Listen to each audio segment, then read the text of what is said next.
एक चिड़िया ने बताया, आखिर माँ बाप के अच्छे बुरे कर्मों का फल एक संतान को किस तरह से मिलता है।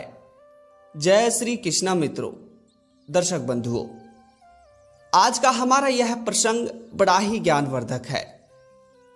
आज की यह चिड़िया की कहानी बड़ी ही ज्ञानवर्धक है और बड़ी ही प्रेरणादायक कहानी है। दर्शक बंधुओं, मेरा आप सभी श्रोता बंधुओं से निवेदन है कि इस कहानी के साथ कहानी की समाप्ति तक बने रहे। यदि अभी तक आपने हमारे चैनल को सब्सक्राइब नहीं किया तो यद्यपि चैनल को सब्सक्राइब अवश्य करें और इस वीडियो को अपने दोस्तों तक शेयर करें। श्रोता, यदि हो सके तो कहानी के साथ कहानी की समाप्ति तक बने रहे, क्योंकि आप सभी को तो पता है कि जीवन में आधा और अधूरा ज्ञान हमेशा घातक होता है। दर्शक बंधुओं, आइए आप सभी का ज्यादा समय बर्बाद ना करते हुए आज की इस कहानी को शुरू करते हैं।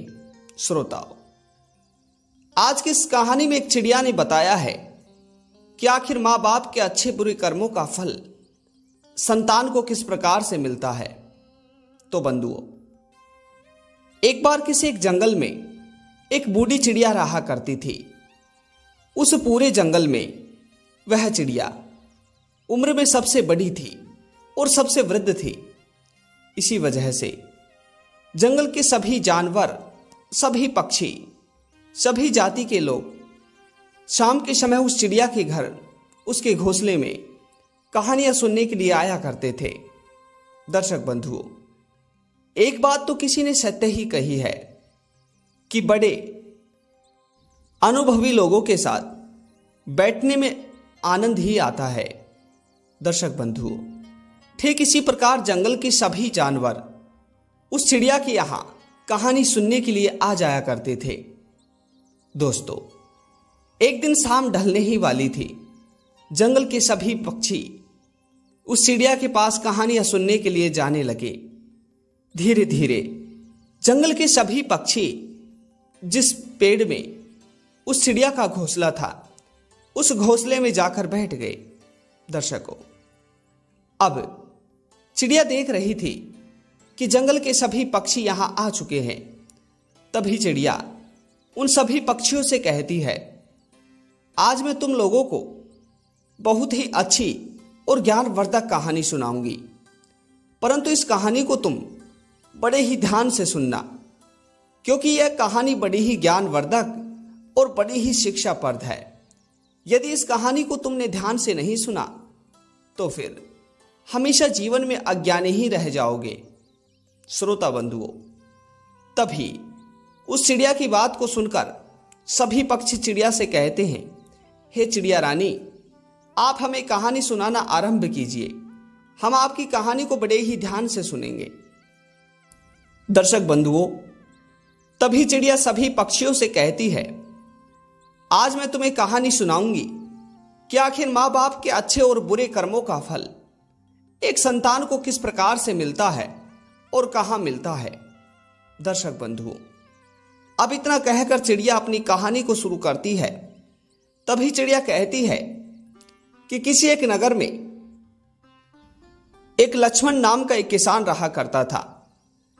लक्ष्मण किसान के घर में लक्ष्मण और उसकी पत्नी गीता दोनों ही रहा करते थे। उधर जो गीता लक्ष्मण की पत्नी थी, वह अभी गर्भवती थी और इसकी वजह से उनके घर में खुशियां आने ही वाली थी।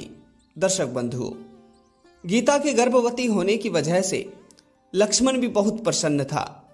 लक्ष्मण रोज अपने खेतों में काम करता और अपने खेतों में काम कर कर अपने घर का खर्च चला रहा था। श्रोता बंधुओं, इसी तरह दिन बीत रहे थे। धीरे धीरे कई सारे महीने बीते। फिर अचानक से लक्ष्मण की पत्नी गीता का पेट दर्द होने लगा। तभी लक्ष्मण अपनी पत्नी को अपने कुछ मित्रों के सहयोग से अपने ही गांव के एक वैद्य के पास लेकर जाता है। तभी उसी समय लक्ष्मण की पत्नी को 2 जुड़वा पुत्रों की प्राप्ति होती है। दर्शक बंधु, अब पुत्र प्राप्ति होने पर लक्ष्मण बहुत प्रसन्न होता है। श्रोताओं, साथ ही चिड़िया कहती है कि पुत्र प्राप्ति होने पर लक्ष्मण अपने गांव में अपने आसपास के लोगों को खूब मिठाइयाँ खिलाता है और अपने गांव में भंडारा करवाता है। श्रोता बंधुओं, इस तरह से लक्ष्मण के घर में एक नहीं बल्कि दो दो खुशियां आई थी। श्रोताओं, अब लक्ष्मण अपने जीवन को पूरी तरह सफल समझ रहा था। लक्ष्मण हर समय यही सोचता था कि अब मेरे दो दो पुत्र हैं, अब मुझे किसी बात की चिंता करने की कोई आवश्यकता ही नहीं है। श्रोताओं, चिड़िया कहती है किसी तरह धीरे धीरे दिन बीतते रहे। उधर लक्ष्मण के जो दोनों पुत्र थे अब वह भी धीरे धीरे बड़े होने लगे थे। अब दोनों ही पुत्र अपने पैरों से चलने लगे थे। श्रोता बंधुओं, एक दिन लक्ष्मण सुबह होते ही अपने घर से फावड़े उठाकर अपने कंधे पर टांग कर खेतों की तरफ चला जाता है। सारे दिन खेतों में काम करता है, मिट्टी खोदता है और जैसे ही शाम होने लगती है तो लक्ष्मण अपने फावड़े को अपने कंधे पर रखकर अपने घर की तरफ वापस आने लगता है। दर्शक बंधुओं, तभी अचानक से एक बैल लक्ष्मण की तरफ भागता हुआ आता है और आते ही लक्ष्मण के पेट में अपने दोनों सींगों को घुसा देता है। श्रोताओं बंधुओं, और लक्ष्मण के वहीं पर प्राण छूट जाते हैं, लक्ष्मण की मृत्यु हो जाती है। तभी गांव के कुछ लोग जब इस दृश्य को देखते हैं तो भागते हुए आते हैं, लक्ष्मण को बचाने का काफी प्रयास करते हैं, परंतु गांव का कोई भी व्यक्ति लक्ष्मण के प्राणों को नहीं बचा पाते हैं। तो श्रोताओं, इस तरह से लक्ष्मण की मृत्यु हो जाती है। और फिर चिड़िया बताती है कि उस समय लक्ष्मण के दोनों ही पुत्र बिल्कुल नासमझ थे, परंतु लक्ष्मण की जो पत्नी गीता थी वह इस दुख को सहन नहीं कर पा रही थी। बेचारी फिलक फिलक कर रो रही थी, और रोए भी क्यों ना, क्योंकि उसने बेचारी ने अपनों को नहीं बल्कि अपने पति को खोया है। श्रोता बंधुओं, अब इसी तरह से जैसे तैसे कर कर वह अपने दोनों पुत्रों को पालने लगती है। गीता अपने ही गांव में कुछ सेठों के यहाँ काम कर कर अपने दोनों पुत्रों का पेट भरती है और अपने घर को चलाती है। श्रोता बंधुओं, अब तो धीरे धीरे लक्ष्मण के पुत्र भी बड़े होने लगते हैं। जैसे जैसे लक्ष्मण के पुत्र बड़े होते हैं तो वह अपनी माँ गीता से कहते हैं कि माँ, हम आपको तो जानते हैं परंतु आज तक हमने कभी अपने पिता को नहीं देखा। हे माँ, हमें बताइए कि हमारे पिताजी कहाँ हैं। तो दर्शक बंधुओं, तभी गीता अपने दोनों पुत्रों से कहती है कि पुत्रों, तुम्हारे पिताजी भगवान शिव के पास हैं और भगवान शिव ही उन्हें वापस लौटा सकते हैं, परंतु मुझे लगता है कि यह हमारे सामर्थ्य की बात नहीं है। श्रोता बंधु, तभी लक्ष्मण के दोनों पुत्रों को इस बात का पता चलता है कि हमारे पिताजी महादेव के पास हैं, तो हमें वहां से लेकर आना चाहिए। श्रोता बंधुओं, अब इस तरह से अपनी मां के इस सवाल को सुनकर, अभी दोनों छोटे थे इस वजह से कुछ कर नहीं पाए, परंतु धीरे धीरे और समय बीतता रहा।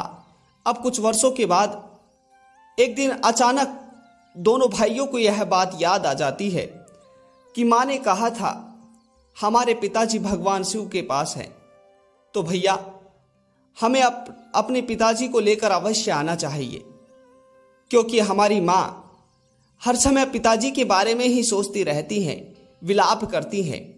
हमें अपने पिता को वापस लेकर अवश्य आना चाहिए। दर्शक बंधुओं, तभी चिड़िया बताती है कि अब एक दिन की बात है, गीता सुबह होते ही गांव के सेठों के यहाँ काम करने के लिए चले जाती है और उधर पीछे से दोनों भाई अपने कुछ खाने पीने का सामान लेकर अपने पिता को लेने कैलाश पर्वत की तरफ चल देते हैं। श्रोता बंधुओं, उधर वह दोनों भाई अपनी मां को बिना बताए, बिना सोचे, बिना समझे अपने पिता को लेने के लिए कैलाश पर्वत की तरफ चल देते हैं। चलते चलते उन्हें शाम होने लगती है। थोड़ा आगे चलकर वे देखते हैं कि एक नदी बह रही है। तभी उन दोनों को प्यास भी लग रही थी। तो सबसे पहले तो वह दोनों भाई वहां से पानी पीते हैं और पानी पीने के बाद में दोनों भाई सोचते हैं कि अब हमें इस नदी को तो पार करना ही होगा। तभी दोनों भाई तैरते हुए इस नदी को पार करते हैं और पार करते समय ही एक मछली उन दोनों भाइयों के पास आती है और आते ही बोलती है, अरे हे मनुष्यों, तुम कौन हो?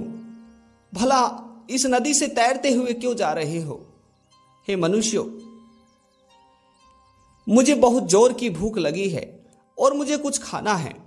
श्रोताओ, तभी वे दोनों भाई डरते हुए उस मछली से कहते हैं कि हे मछली, तुम हमें मत खाना, क्योंकि हम दोनों भाई अपने पिता को लेने भगवान भोलेनाथ के पास कैलाश पर्वत जा रहे हैं।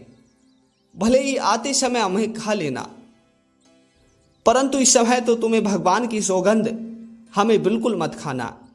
श्रोता बंधु, तभी महादेव की बात सुनकर वह मछली उससे कहती है, उन दोनों भाइयों से कहती है कि हे मनुष्यों, यदि तुम वास्तव में भगवान भोलेनाथ के पास जा रहे हो तो मेरा एक संदेशा लेकर जाना, मेरा एक उत्तर भगवान शिव से अवश्य पूछ कर आना। श्रोताओ, तभी वह मछली उन दोनों भाइयों से कहती है कि हे मनुष्यों, तुम भगवान भोलेनाथ से जाकर कहना कि मैं इस नदी में काफी वर्षों से, कई सदियों से पड़ी हुई हूं, मुझे आज तक मुक्ति क्यों नहीं मिली। भगवान भोलेनाथ से कहना, यदि मुझे मुक्ति मिल जाए तो मेरा जीवन सुखल और संपन्न हो जाए। दर्शक बंधुओं, अब उस मछली की बात को सुनकर वे दोनों भाई आगे बढ़ने लगते हैं। आगे जाकर एक पेड़ के नीचे सो जाते हैं। श्रोताओ बंधुओं, अब पेड़ के नीचे वह दोनों भाई रात्रि काट लेते हैं। जब सुबह उठते ही उस पेड़ के नीचे से खड़े होकर जाने लगते हैं, तभी वह पेड़ मनुष्य के भांति बोलने लगता है। दर्शक बंधुओं, चिड़िया बताती है कि वह पेड़ मनुष्य के भांति बोलता हुआ उन दोनों भाइयों से कहता है कि हे बालकों, आखिर तुम कौन हो और कहां से आ रहे हो और अभी यहां से उठकर क्यों जा रहे हो? हे बालकों, मेरे इस पेड़ के नीचे कई लोगों ने कई सदियों से कई बार विश्राम किया है, परंतु मुझे तुम दोनों बालक बड़े ही अच्छे लगे और शुभ विचार वाले लगे। श्रोता बंधुओं, तभी वे दोनों भाई उस पेड़ को धन्यवाद बोलते हैं। तो उन दोनों भाइयों का धन्यवाद सुनकर पेड़ दोनों भाइयों से कहता है, अरे बालकों, जाते जाते मुझे बता तो दो, आखिर तुम कहां जा रहे हो? तो श्रोताओं, तभी वे दोनों भाई पेड़ से कहते हैं, अरे पेड़ भाई, हम भगवान भोलेनाथ के पास कैलाश पर्वत जा रहे हैं, हम वहां से अपने पिताजी को लेकर वापस आएंगे। दर्शक बंधुओं, उन दोनों की बात को सुनकर पेड़ उन दोनों भाइयों से कहता है, अरे बालकों, यदि तुम वास्तव में भगवान भोलेनाथ के पास जा ही रहे हो तो मेरा एक संदेशा लेकर जाना। तुम भगवान भोलेनाथ से जाकर कहना कि हम रास्ते में आते समय एक पेड़ के नीचे विश्राम करने के लिए रात्रि रुके थे, परंतु उस पेड़ को उसी एक ही स्थान पर खड़े खड़े कई सदियां बीत गई, कई वर्ष बीत गए, उस पेड़ को मुक्ति अभी तक नहीं मिली और किसी श्राप के कारण वह पेड़ वहीं का वहीं खड़ा है। हे बालकों, यह संदेश जाकर भोलेनाथ को अवश्य देना। दर्शक बंधुओं, अब उस पेड़ की बात को सुनकर और पेड़ को धन्यवाद बोलकर वह दोनों भाई थोड़े और आगे चले। थोड़े आगे चलकर एक राजा अपने राज्य में भंडारा खिला रहा था। तभी उस राजा के भंडारे में बैठकर दोनों भाई भोजन करने लगे। श्रोता बंधुओं, तभी राजा वहां पर भोजन खाते हुए सभी लोगों से कहता है कि मेरे 2 पुत्रियां हैं और मुझे मेरी दोनों पुत्रियों के लिए, राजकुमारियों के लिए 2 अच्छे से वर चाहिए। यदि आप लोगों को यहाँ कहीं भी वर मिले तो हमें अवश्य बताना। श्रोता बंधुओं, जब राजा उन दोनों भाइयों के पास आता है तो दोनों भाइयों से आकर कहता है, अरे भाई, मुझे तो तुम दोनों यहाँ कोई नए लोग ही व्यतीत होते हो, क्योंकि आज से पहले कभी तुम्हें इस राज्य में देखा नहीं। श्रोता बंधुओं, तभी वे दोनों भाई राजा से कहते हैं, हाँ महाराज, हम आपके राज्य के नहीं हैं, हम पड़ोसी राज्य के हैं। हम अपने पिता को लेने के लिए कैलाश पर्वत जा रहे हैं और अपने पिता को लेकर वापस अपने राज्य लौट जाएंगे। दोस्तों, तभी वह राजा महाराज उन दोनों भाइयों से कहता है, अरे भाई, यदि तुम लोग वास्तव में महादेव के पास जा रहे हो तो मेरा ये छोटा सा संदेशा लेकर जाना। तो महादेव से कहना कि उस राजा की दोनों पुत्रियों का विवाह नहीं हो रहा। यदि उनका विवाह हो जाए तो महादेव की बड़ी कृपा होगी। दर्शक बंधुओं, अब उस राजा का यह संदेश लेकर और राजा को धन्यवाद देकर वह दोनों भाई वहां से भी चल दिए। श्रोता बंधुओं, अब इतने कष्टों का सामना करते हुए वह दोनों भाई आखिरकार कैलाश पर्वत पर पहुंच ही जाते हैं। दर्शक बंधुओं, कैलाश पर्वत पर पहुंचकर वे दोनों भाई भगवान भोलेनाथ के पैरों में जाकर गिर जाते हैं। भगवान भोलेनाथ के पैरों में गिरकर वे दोनों ही भाई भोलेनाथ से कहते हैं कि हे महादेव, आपको तो पता ही है कि हमारे पिताजी बचपन में ही हमें छोड़कर आपके पास आ चले। हे महादेव, अब हमें अपने पिताजी को आप वापस लौटा दीजिए। दर्शक बंधुओं, उन दोनों भाइयों की बात को सुनकर उनकी आंखों में आंसू देखकर महादेव उन दोनों ही भाइयों से कहता है, पुत्रों, क्या वास्तव में तुम्हें अपने पिताजी वापस चाहिए? तो दोनों ही पुत्र कहते हैं, हाँ। तभी भोलेनाथ कहते हैं, ठीक है, मैं तुम्हारे पिताजी को वापस भेज दूंगा, परंतु तुम्हारे साथ नहीं। तुम यहां से दोनों भाई अकेले ही वापस जाओ, परंतु मैं तुम्हारे जाने से पहले ही तुम्हारे पिता को वापस भेज दूंगा। दर्शक बंधुओं, दोनों ही भाई बड़े प्रसन्न होते हैं। तभी महादेव कहते हैं कि क्या तुम्हें कुछ और पूछना है? दर्शक बंधुओं, तभी वे दोनों ही भाई उस राजा, मछली और उस पेड़ के प्रश्न को पूछने लगते हैं। तभी महादेव उन दोनों को उनके प्रश्न के जवाब भी बता देते हैं। दर्शक बंधुओं, अब महादेव की यहां से उन तीनों के जवाब पाकर वे दोनों ही भाई वापस लौट आते हैं। श्रोताओं, अब वापस आते आते उन दोनों भाइयों को सबसे पहले वह राजा वहां पर मिल जाता है। राजा मिलते ही उन दोनों भाइयों से सबसे पहले अपने प्रश्न के बारे में बोलता है। बताइए, आप महादेव के पास जाकर आए हो, आखिर महादेव ने क्या कहा? श्रोताओं, तभी उन दोनों भाइयों ने राजा से कहा, हे राजन, महादेव ने कहा है कि तुम अपने जीवन में कोई दान पुण्य का कार्य नहीं करते। तुमने हमेशा गरीबों को लूटा है, तुम कभी किसी की मदद नहीं किए, इसलिए तुम्हारी दोनों बेटियों का विवाह नहीं हो रहा। श्रोताओं, तभी राजा उन दोनों भाइयों से वादा करता है कि आपका बहुत बहुत धन्यवाद मुझ तक इस संदेश को पहुंचाने के लिए, परंतु मैं आपसे वादा करता हूं कि आज के बाद मैं कभी किसी के साथ बुरा नहीं करूंगा, हमेशा लोगों की मदद करूंगा। परंतु अब मैं अपनी बेटियों के लिए अच्छे वर ढूंढने के लिए कहां जाऊंगा?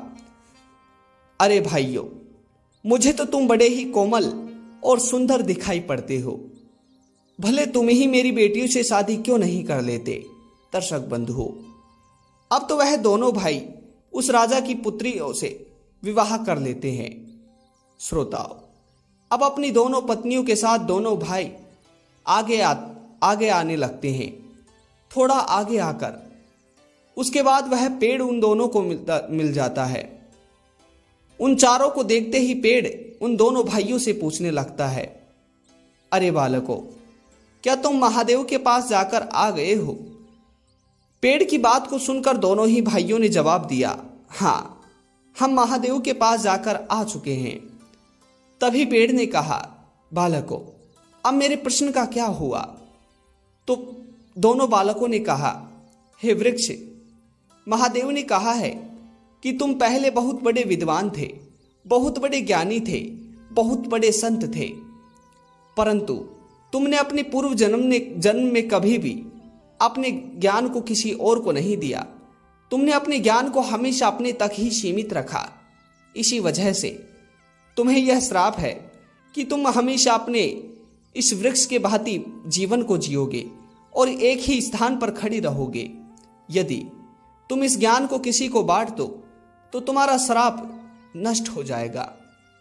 दर्शक बंधुओं, अब उन दोनों भाइयों की बातों को सुनकर वह पेड़ दोनों भाइयों से कहता है, अरे बालकों, आखिर इस वीरान जंगल में कौन मेरा ज्ञान लेने के लिए आएगा और मैं कहां किसी को देने के लिए जाऊंगा? तुम दोनों ही भाई मेरे ज्ञान को सुन लो। श्रोताओं, अब वह वृक्ष उन दोनों ही भाइयों को वह ज्ञान सुना देता है। ज्ञान देते ही वह वृक्ष अपने श्राप से बिल्कुल मुक्त हो जाता है और फिर से एक मनुष्य के भांति में बदल जाता है। श्रोताओं, अब वह दोनों भाई अपनी दोनों पत्नियों के साथ थोड़ा और आगे आते हैं। आगे आकर उन्हें वह नदी मिल जाती है। नदी के पास आते ही उन्हें वह मछली मिल जाती है। सबसे पहले वह मछली उन दोनों भाइयों से अपने प्रश्न के बारे में पूछती है। तभी दोनों भाई कहते हैं कि हे मछली, हमने महादेव से तुम्हारे प्रश्न के बारे में पूछा था और महादेव ने कहा था कि तुम्हारे अंदर अमृत है। तुमने वर्षों से अपने इस अमृत को कभी किसी को दिया नहीं, अपने इस अमृत को कभी नदी तालाब में छोड़ा नहीं, और इसी वजह से तुम इतने ही वर्षों से इस नदी तालाब में सड़ रही हो, गिरी हुई हो। यदि तुम अपने इस अमृत को किसी को दे दो तो तुम अपने श्राप से नष्ट हो जाओगी और मुक्त हो जाओगी, मुक्ति मिल जाएगी। दर्शक बंधुओं, तभी वह मछली उन दोनों भाइयों से कहती है कि अरे बालकों, आखिर मैं कहां किसी को यह अमृत देने जा पाऊंगी, क्योंकि मैं तो इस समुद्र से बाहर ही नहीं निकल सकती। भला तुम ही क्यों नहीं ले लेते इस अमृत को?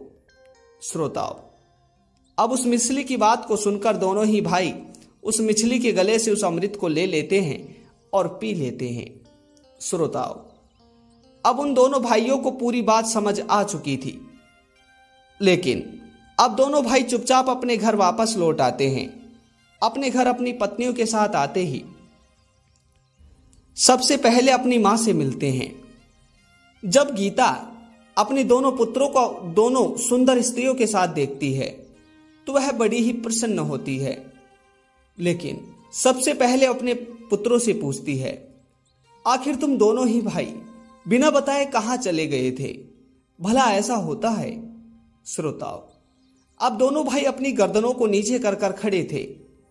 दोनों भाइयों को समझ आ चुका था कि हम अपने पिता को वापस लाने में असफल रहेंगे, क्योंकि हमारे पिताजी तो मुक्त हो चुके हैं इस जगत संसार से, परंतु हमारे पिताजी ने जो अच्छे कर्म किए थे, उन्हीं अच्छे कर्मों की वजह से सर्वप्रथम हमें भगवान शिव के आशीर्वाद मिला और फिर हमें अपने विवाह योग्य स्त्रियां मिली।